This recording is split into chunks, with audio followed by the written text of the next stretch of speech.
as long as we have a sense of individualism, which we will forever, okay, then there's going to be space for the concept of relationships. So let's see. What's the highest relationship, and what's the, you can say, lowest relationship, and then what's in between? All right, I would say, let me know if you disagree. The highest relationship is this sense of this individual self recognizing its source,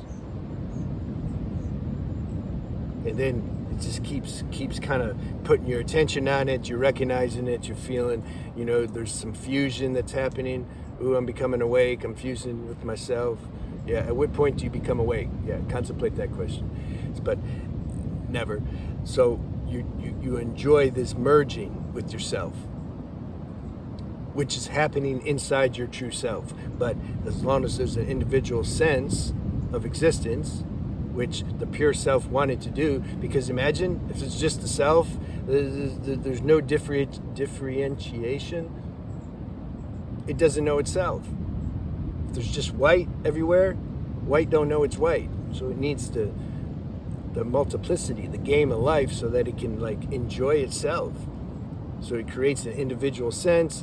The individual goes through this evolutionary period, and then it gets to where the spiritual tendencies start to wake up, and then it starts contemplating its true nature. And so then that's a seeming relationship, and it's the highest, I think. What's next highest? Next highest, I would say, would be guru, disciple, teacher, student, because it's pure. It's pure. There's no, the student or the disciple is only wanting self-realization.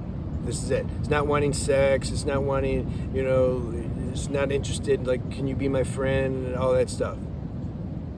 Can you give me realization? And then the teacher is enjoying. It's male, female. Even if the teacher students, they can be both males or both females. It doesn't matter. But or the teacher could be female and the student could be male.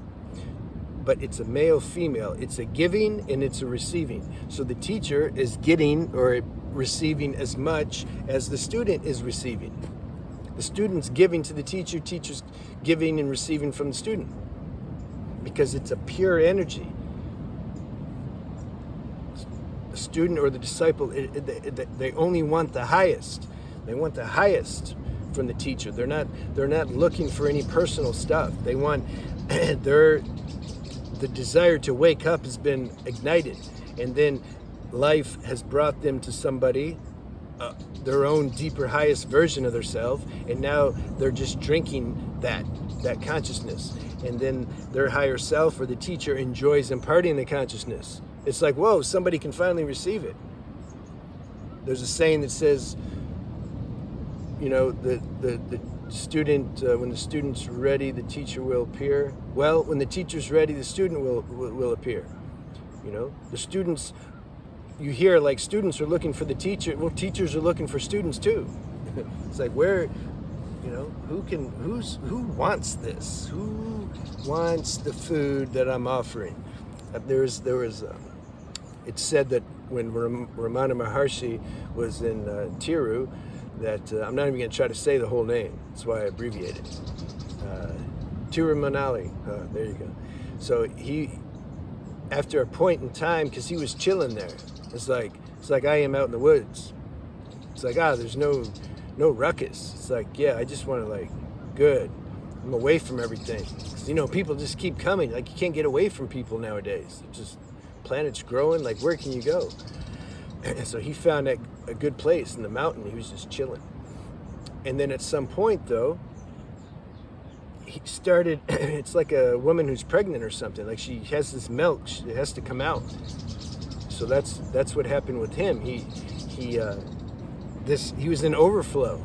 And it said that he was on the roof. He's like, where are my people at? Where are they at? God, you gave me this, this energy needs to express, but how? And then people started coming, but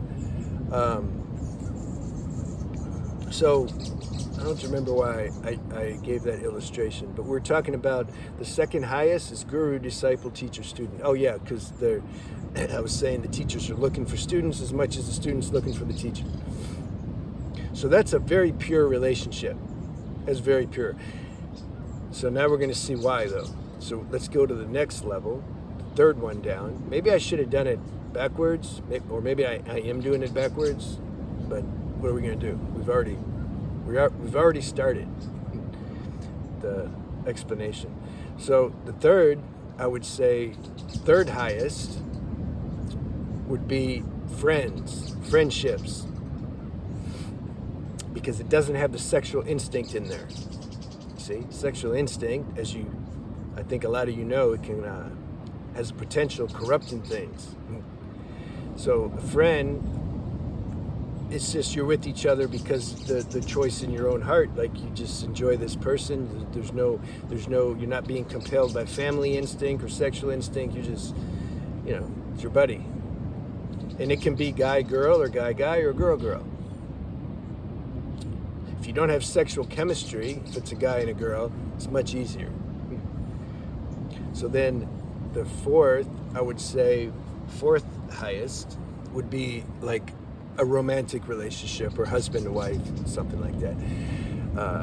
But then you have the sexual instinct that you got to deal with. But if you have a sadhana in a spiritual practice, I don't know how well, I do, but I don't, what I was going to say, I don't know how relationships, how you can be in a relationship if both people don't have a spiritual practice, or even worse, if one has one and the other don't. I think that would be worse compared to if both people don't have one. If both people don't have one, it's like, okay, it's unconsciousness with unconsciousness, and so it's like algebra, right? Two negatives make a positive. It's all good. But when one has deeply devoted to waking up and the other doesn't, I think that would cause some friction, So, but there's attachment. That's the problem, see? Because you signed the contract. We're married now, or you're my girlfriend, and damn, how can I be out of this? There's a saying that says, the married people want to be single, and the single people want to be married. Yeah, this is life. That's why we got to find ourselves, and then we're content.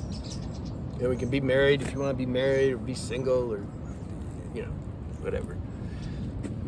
So when there's that romantic karma, so you have the sexual instinct, which can be used as manipulation and often is, and then you have all the expectations and stuff that come up when you're in that kind of relationship. I mean, this, a whole nother channel can be on relationships, but I'm just saying, you see how it's not as pure as so-called friendship. Oops, I forgot to list the negative of friendships. So the negative of friendships is, it's like this, he's your friend, so you don't want to call him out.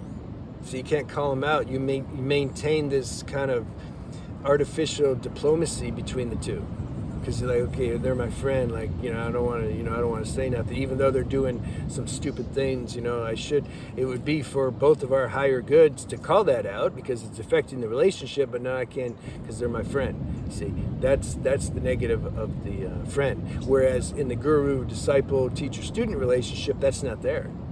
The student wants the teacher to call him out, and the teacher wants to call it out to the student too. Because why? What's the goal? Self-realization. See, if the goal is self-realization, you're good. And if a marriage or friendship is housed in that highest desire, self-realization, then it's fine. But then, that's not your common thing. So I'm going through an order here of like just stereotypical definitions in relationships. So we were talking about the romantic relationships. The negative is all that attachment and stuff that comes up when you're in a contract with somebody, that you don't have in a friendship type relationship. All right, so guru, disciples the highest, friends second, Romance, third. What's the fourth? Family. See, the negative with family is the instinct. You have the family instinct. Most people, their family, if they weren't their blood and family, they probably wouldn't be spending time with each other. You know, they wouldn't relate. Especially nowadays, like family, it's not a karmic family. The chemistry's way off, you know. Like Yogananda had a really good, his mom and him for sure must have been family in the past lives. I mean, their chemistry was just off the chart. Nowadays, it's just like not like that, you know. But you're bound by the family instinct. So there's a constant, for a lot of people, compromise when it comes to family. It's like they don't want to do something, but I feel I have to as my family. That creates this inner conflict inside. Family's cool though. That's part of the plate. Like there's a reason for family. Family helps each other, and you know, and like some people would be lost without family. If I didn't have my mom helping me through my earlier years, I just wouldn't be here, simply, you know. I mean, we didn't get along the best, the chemistry was off, but because of the family bond and instinct, like, I feel like she saved my life. So, God uses everything, positive and negative, for the highest, you know. But we're just talking here, like, when it comes to relationships, what are the highest? I made the mistake again when I just reviewed. So in summary, let's review again. But I made a mistake before when I reviewed, and I said the highest is guru disciple. Okay, no, that's second. So the highest is when the individual self, the consciousness, is just marinating and just bringing its attention and merging more deep with the source, with its source. That's the highest relationship. And then the second, guru disciple or teacher student. Third, friends. Fourth, romance. 5, family. Those are that's the order, the hierarchy of relationships. Let me know. Let me know if you like that video. All right, see you.